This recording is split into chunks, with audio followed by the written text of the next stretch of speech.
সীমান্তের কাছাকাছি আসছি, কিন্তু সেটাই কাছাকাছি আসছি, কিন্তু দেখা যাচ্ছে না কুয়াশার কারণে। রোদও উঠতেছে না বেশি। আর এই পাশে হচ্ছে নদী, তো নদীর কারণে পার হওয়া যাইতেছে না, দেখা যাবে না। আর এই যে পায়ে জুতো মুজে আছে, নদীর পানি খুব ভালো যাচ্ছে। এলে পানি তো গরম পানি ন বাবুরে হচ্ছে গরম পানি নয়, দ্বীপের পানি হলে গরম হলে হয়। ঠান্ডা পানিরও তো ভাবুরে, গরম পানিরও ভাবু। কেমনে বুঝবেন কোনটা গরম কোনটা ভালো ঠান্ডা? নামি আনা চেক করতে যাও। আমার তো একটা কান নাই, তাতে সমস্যা নেই, যাও। তেহারো আস্তে আস্তে। এখন কি করবেন? এদিক তো থাকি লাভ নাই, কারণ সূর্য উঠবে আরো দেরিতে। ফির পরে আসে না আরেকবার ব্যায়াম করতে করতে। হ্যাঁ, আরেকবার আসলে দেখা যাবে। এখন এটি ঘন্টা দুয়েক বসে থাকলেও কাম হবে না।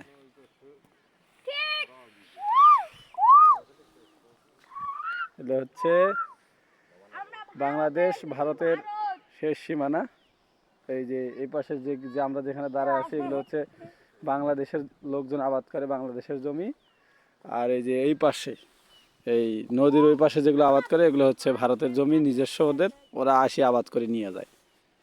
ঠিক আছে। আর এই পাশেও কিছু জমি আছে, এই পাশেও কিছু জমি আছে, এই পাশে ভারতের কিছু আছে, লোকজন আবাদ করে, ওরা আসি আবার ভাগ নিয়ে যায় পরে। কিন্তু ওরা এত দূর আসে না, আর ওরা ওই পাশে আবাদ করে নিয়ে যায়। ঠিক আছে, এটা হচ্ছে নিয়ম।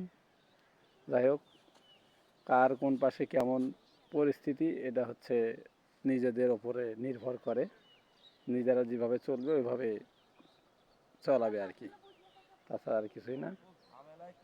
তো খুব দেখার একটা শখ ছিল, আসলাম, কিন্তু দেখা হলো না, কারণ ওই যে কুয়াশা পড়তেছে, তো ওই জন্য দেখা যাইতেছে না। আবার পরবর্তীতে এসে আরেকটা ভিডিও করবো, আপনাদেরকে দেখাবো ইনশাল্লাহ।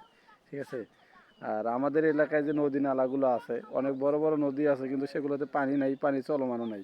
যেমন কাজদাও আছে, সরানের নদী আছে, করতোয়া আছে, নাগেশ্বরী নদী আছে, ওগুলোতে পানি চলে না। আর এখানে দেখেন ছোট্ট একটা সাঁকো, ঠিক আছে, এই 5-7 হাত হবে। এতে পানি যাইতেছে কি স্পিড, কি পরিমাণে স্পিড দেখেন। এই যে পানি যাইতেছে প্রচুর স্পিড। এটা বাংলাদেশ ভারতের মধ্যে দিয়ে বয়ে বয়ে গেছে নদী। ঠিক আছে, এর জন্য কোনো বাধা বিঘ্ন নাই, এ চলতেই আছে চলতেই আছে।